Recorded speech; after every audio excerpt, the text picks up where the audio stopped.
ನಮಸ್ಕಾರ ಎಲ್ರಿಗೂ. ನವೋದಯ ಪರೀಕ್ಷೆಯಲ್ಲಿ ಮೇನ್ ಇಂಪಾರ್ಟೆಂಟಾಗಿ ಮಕ್ಕಳು ತಪ್ಪು ಮಾಡೋದು ಯಾವುದು ಅಂದ್ರೆ ಪ್ಯಾಸೇಜಲ್ಲಿ. ಪ್ಯಾಸೇಜ್ ಎಷ್ಟು ಬರ್ತಾವೆ ಅಂದ್ರೆ 4 ಪ್ಯಾಸೇಜ್ ಬರುತ್ತೆ, ಗೊತ್ತಾಯ್ತಾ? ಒಂದೊಂದು ಪ್ಯಾಸೇಜಲ್ಲೂ ಎಷ್ಟು 5 ಕ್ವಶನ್ಸ್ ಇರ್ತಾವೆ, ಗೊತ್ತಾಯ್ತಾ? 5 ಕ್ವಶನ್ನು 4 ಪ್ಯಾಸೇಜಲ್ಲಿನೂ ಕ್ವಶನನ್ನು ನೀಟಾಗಿ ಇಲ್ಲಿ ಸ್ಟೋರಿ ಕೊಟ್ಟಿರ್ತಾರೆ. ಈ ಸ್ಟೋರಿ ಓದಿ ಇದರಲ್ಲಿರೋ ಕ್ವಶನ್ಸನ್ನು ನೀನು ಆನ್ಸರಿಗೆ ಟಿಕ್ ಮಾಡಬೇಕು, ಹೌದಾ? ಲಾಲ್ ಬಹದ್ದೂರ್ ಶಾಸ್ತ್ರಿಯವರು ಭಾರತದ 2ನೇ ಪ್ರಧಾನಮಂತ್ರಿಯಾಗಿದ್ದರು. ಎಷ್ಟನೇ ಪ್ರಧಾನಮಂತ್ರಿ? ಫಸ್ಟ್ ಏನು ಮಾಡಬೇಕು, ಹಿಂಗೆ ಅಂಡರ್ಲೈನ್ ಹಾಕೋಬೇಕು, ಮೇನ್ ಇಂಪಾರ್ಟೆಂಟ್ ಇರೋದು, ಗೊತ್ತಾಯ್ತಾ? ಆಮೇಲೆ ಅವರನ್ನು ಭಾರತದ ಅತ್ಯುತ್ತಮ ರಾಜಕೀಯ ನಾಯಕರಲ್ಲಿ ಒಬ್ಬರೆಂದು ಗುರುತಿಸಲಾಯಿತು. ಯಾವುದರಲ್ಲಿ? ರಾಜಕೀಯದಲ್ಲಿ, ಹೌದಿಲ್ಲ? ಆದರೆ ಅವರ ಆರಂಭಿಕ ಜೀವನದ ಬಗ್ಗೆ ಕೆಲವೇ ಜನರಿಗೆ ತಿಳಿದಿದೆ. ಅವರು ತಮ್ಮ ಅಧ್ಯಯನವನ್ನು ಪೂರ್ಣಗೊಳಿಸಲು ತಮ್ಮ ಜೀವನದಲ್ಲಿ ಎದುರಾದ ಎಲ್ಲ ಅಡೆತಡೆಗಳ ವಿರುದ್ಧ ಹೋರಾಡಿದರು. ಎದರ ವಿರುದ್ಧ ಹೋರಾಡಿದ್ರು ಅವರು? ಅಡೆತಡೆಗಳ ವಿರುದ್ಧ. ಎಲ್ಲೇ? ಜೀವನದೊಳಗೆ, ಹೌದಿಲ್ಲ? ಹಿಂಗೆ ಮೇನ್ ಏನಿರುತ್ತಾ ಅದಕ್ಕೆ ನೀನು ಲೈನ್ ಹಾಕ್ಕೊಂಡು ಓದಬೇಕು, ಗೊತ್ತಾಯ್ತಾ? ನೆಕ್ಸ್ಟು, ತಮ್ಮ ಅಧ್ಯಯನವನ್ನು ಪೂರ್ಣಗೊಳಿಸಿದ ನಂತರ ಅವರು ಯಾವುದೇ ಕೆಲಸವನ್ನು ಆರಿಸಿಕೊಳ್ಳಲಿಲ್ಲ. ಅವರು ಸ್ವಾತಂತ್ರ್ಯ ಚಳುವಳಿಯಲ್ಲಿ ಸೇರಲು ಉತ್ಸುಕರಾಗಿದ್ದರು. ಇದಕ್ಕೇನು ಮಾಡಬೇಕು? ಎಲ್ಲೇ? ಸ್ವಾತಂತ್ರ್ಯ ಚಳುವಳಿಯಲ್ಲಿ, ಹಿಂಗೆ ಅಂಡರ್ಲೈನ್ ಹಾಕೋಬೇಕು. ಶೀಘ್ರದಲ್ಲೇ ಅವರು ಸಾಮೂಹಿಕ ನಾಯಕರಾದರು. ಯಾವ ನಾಯಕರಾದರು ಅವರು?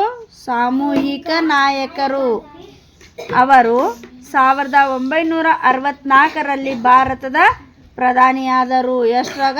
1964. ಅವರು ಶ್ರಮದಾಯಕ ವ್ಯಕ್ತಿಯಾಗಿದ್ದರು. ಎಂಥ ವ್ಯಕ್ತಿಯಾಗಿದ್ದರು ಅವರು? ಶ್ರಮದಾಯಕ ವ್ಯಕ್ತಿ. ದಿನಕ್ಕೆ ಕನಿಷ್ಠ 18 ಕಾಲ ಕೆಲಸ ಮಾಡುತ್ತಿದ್ದರು. ಎಷ್ಟು ಗಂಟೆ ಮಾಡ್ತಿದ್ರಂತ ಅವ್ರ ಕೆಲಸ? 18. ಎಷ್ಟು ಗಂಟೆ? 18 ಗಂಟೆ. ಎಷ್ಟು ದಿನಕ್ಕೆ? 1 ಡೇ. ಒಂದು ದಿನಕ್ಕೆ 18 ಗಂಟೆ. ಒಂದು ದಿನಕ್ಕೆ ಎಷ್ಟು ದಿನ? ಒಂದು ದಿನಕ್ಕೆ ಎಷ್ಟು ಗಂಟೆ? ಒಂದು ದಿನಕ್ಕೆ 1 ಡೇಗೆ 24 ಅವರು, ಹೌದಾ? ಒಂದು ದಿನಕ್ಕೆ ಎಷ್ಟು ಅವರ್ ಕೆಲಸ ಮಾಡ್ತಿದ್ರು ಅವರು? 18.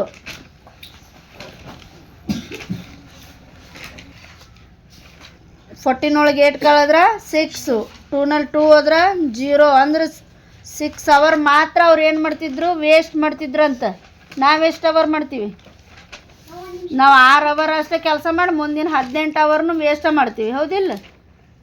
ಇವಾಗ ಈಗ ಪ್ಯಾಸೇಜ್ ಓದಿದೆ, ಈ ರೀತಿ ಅಂಡರ್ಲೈನ್ ಹಾಕೊಂಡ್ಬಿಡ್ಬೇಕು, ಮೇನ್ ಇಂಪಾರ್ಟೆಂಟ್, ಹೌದಾ?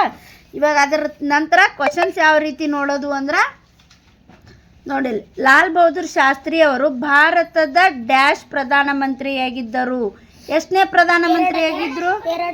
Very good. ಇಲ್ಲಿ ನಾವು ಅಂಡರ್ಲೈನು ಹಾಕಿವಲ್ಲ, ಎಲ್ಲೇ? ಫಸ್ಟ್ 2ನೇ ಪ್ರಧಾನಮಂತ್ರಿಯಾಗಿ. ಈ ರೀತಿ ಅಂಡರ್ಲೈನ್ ಹಾಕಿದ್ವಿ ಅಂದರೆ ಏನಾಗ್ಬಿಡುತ್ತೆ? ಬೇಗ ಗೊತ್ತಾಯ್ತಾ? ಪ್ಯಾಸೇಜ್ ಓದೋ ಮುಂದೆ ಇಂಪಾರ್ಟೆಂಟ್ ಇರೋದು ಹಾಕೊಂಡ್ಬಿಡ್ಬೇಕು, ಟಿಕ್ಕು. ಅವರು ತಮ್ಮ ಜೀವನದಲ್ಲಿ ಎದುರಾದ ಅಡೆತಡೆಗಳ ಡ್ಯಾಶ್ ಹೋರಾಡಿದರು. ಎದರ ವಿರುದ್ಧ? ಎದರ ವಿರುದ್ಧ ಹೋರಾಡಿದರು? ನೋಡಿಲ್ಲ, ಅಡೆತಡೆಗಳ ವಿರುದ್ಧ. ಇಲ್ಲಿ ಕೊಟ್ಟಾರಲ್ಲ ನೋಡಿ, ಅಡೆತಡೆಗಳ ಕೊಟ್ಟಾರ. ಈಗ ನಾವೇನು ಬರಿಬೇಕು? ವಿರುದ್ಧ ಆಲ್ರೆಡಿ ಐತೆ ತಾನೆ, ಟಿಕ್ ಮಾಡೋದು. ನೆಕ್ಸ್ಟು, ಅವರು ಡ್ಯಾಶ್ ನಾಯಕರಾದರು. ಎಂಥ ನಾಯಕರಾಗಿದ್ದರು? ಒಬ್ಬ ಮನುಷ್ಯನ ಹಲವು ಜನರ ಜನಸಮೂಹ, ಸಾಮೂಹಿಕ, ಗೊತ್ತಾಯ್ತಾ? ಈ ರೀತಿ ನಾವು ಅಂಡರ್ಲೈನ್ ಹಾಕೊಂಡ್ವಿ ಅಂದ್ರೆ ಏನಾಗುತ್ತೆ? ಈಸಿಯಾಗಿ ನಾವು ಟಿಕ್ ಮಾಡ್ಕೋಬೋದು. ನೆಕ್ಸ್ಟ್ ನೋಡು, ಪೂರ್ಣಗೊಳಿಸು ಎಂಬ ಪದವು ಈ ಪದದ ಸಮಾನಾರ್ಥಕ ಪದವಾಗಿದೆ. ಪೂರ್ಣಗೊಳಿಸು ಅಂದ್ರೆ ಆರಂಭಿಸು, ಶುರು ಮಾಡು, ಮುಗಿಸು, ತೆರೆ. ಅಂದ್ರೆ ಪದದ ಸಮಾನಾರ್ಥಕ ಕೇಳ್ಯಾರ, ಗೊತ್ತಾಯ್ತಾ? ಮುಗಿಸು ಅಂದ್ರೆ ಏನಾಗಿತ್ತ? ಆಪೋಸಿಟ್ ಆಕ್ಕಿತ್ತು, ಹೌದಿಲ್ಲ? ಆರಂಭಿಸು ಅಂದ್ರೆ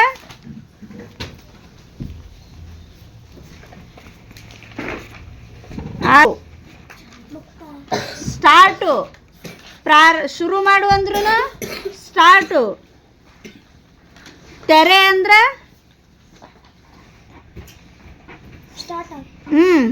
ಅದರದ್ದು ಸಮಾನಾರ್ಥಕ ಯಾವುದಾಗುತ್ತ?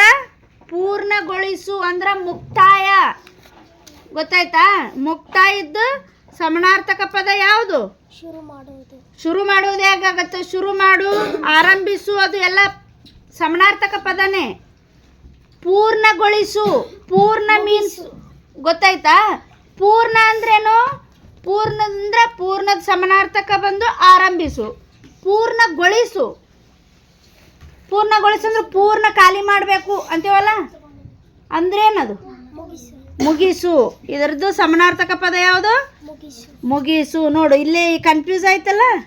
ಪೂರ್ಣಗೊಳಿಸೋಕ್ಕೂ ಪೂರ್ಣಕ್ಕೂ ವ್ಯತ್ಯಾಸ ಐತಲ್ಲ. ಫಸ್ಟ್ ಇವು ಆಪ್ಷನ್ಸು ನೋಡಬೇಕು. ಇದು ಆರಂಭ ಅಂದ್ರೂ ಪೂರ್ಣನೇ ಅದರ ಅರ್ಥ, ಹೌದಿಲ್ಲ? ಇದನ್ನು ನೋಡಿಕೊಂಡು ಇಲ್ಲಿ ನೋಡು, ಪೂರ್ಣಗೊಳಿಸು. ಗೊಳಿಸು ಮೀನ್ಸ್ ಖಾಲಿ, ಗೊತ್ತಾಯ್ತಾ?